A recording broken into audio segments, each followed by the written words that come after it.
Come dance all around the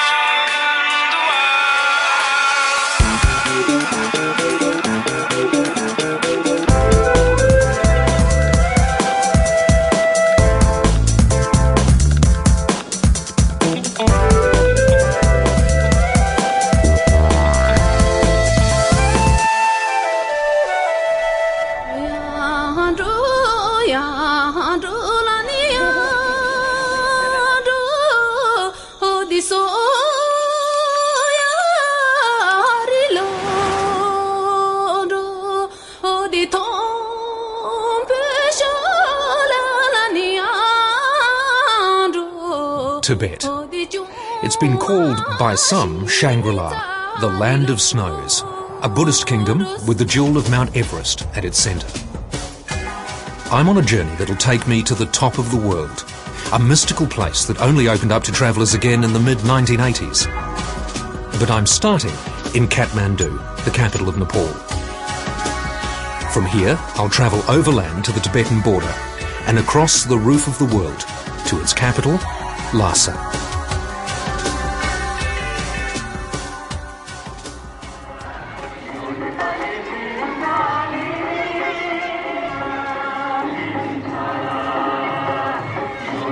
There's something romantic about the notion of Kathmandu. It's one of those names that conjures up history and starkly different cultures.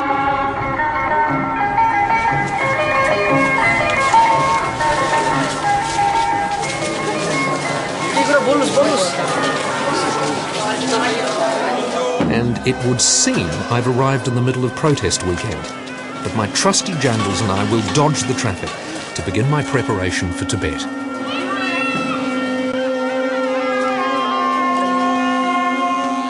I find it slightly disconcerting you only have one good eye.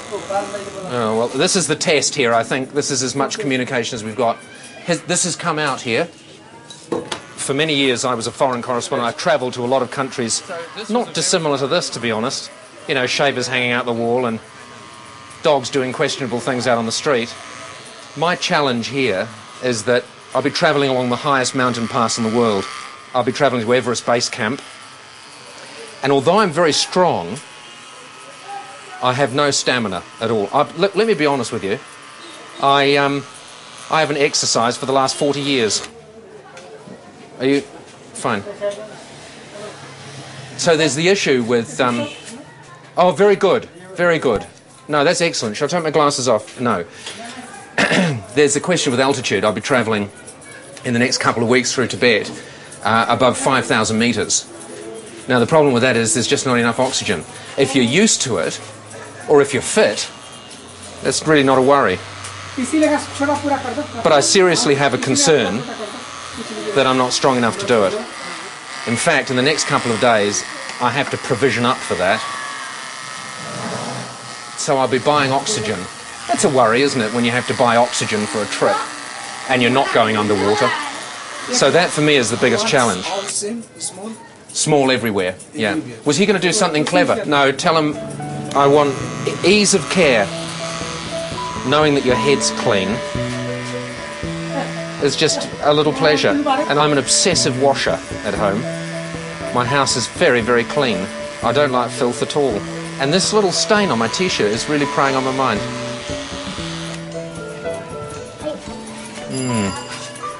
Thank you very much. How does it look, guys? Yeah, good. Is it good? Yeah, yes, good. Is it? Did you see me go in? Yes. Is it better? It's very good. Okay. Thank you. Thank you very much. Bye-bye.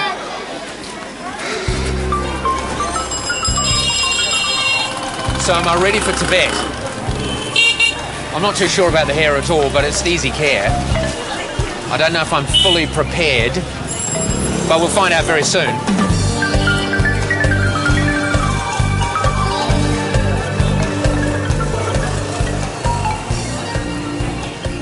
Hello, do you sell oxygen?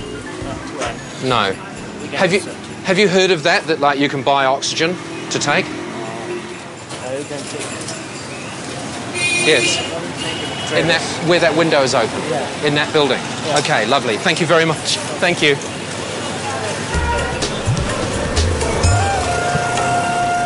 Hello.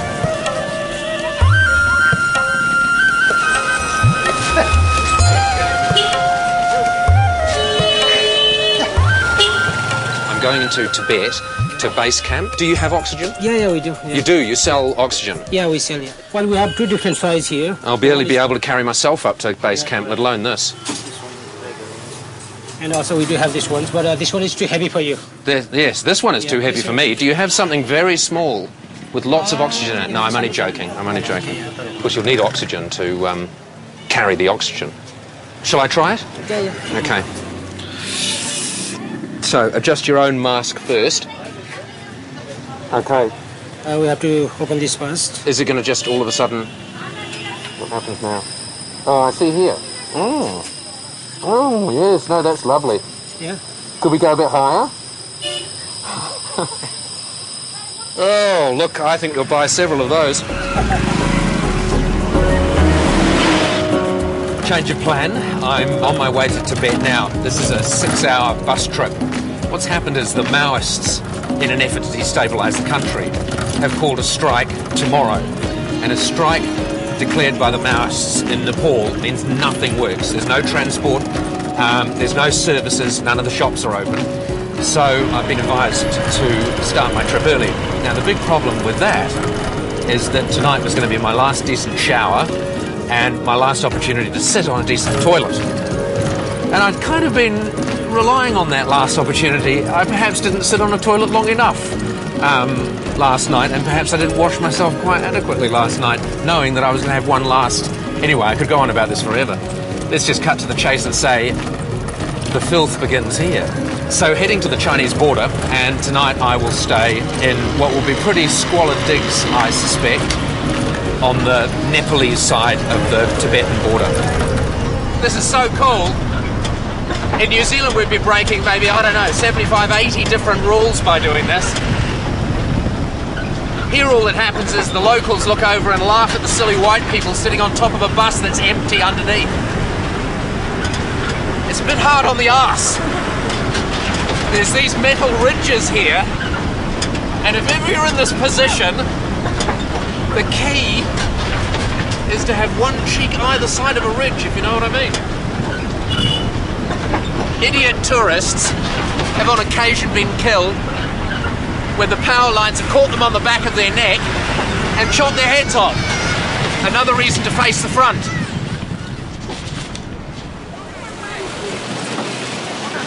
Well, I don't think I'll be dressing for dinner tonight. We're on the border, and this is where I'm going tomorrow. That's the first town in Tibet.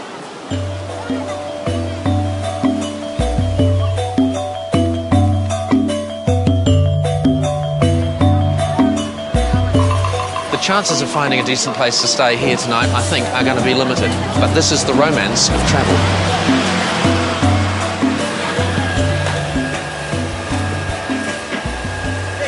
Please shusi out. What's that? Please shusi out. The noise in the background is the generator, which will be a mixed blessing this evening as I head to room 9. I've just been told to take my shoes off and go inside. What you can't see is there's a river down there, rapids. Oh, I don't fancy walking on this filthy floor with bare feet. Ugh. Oh, God.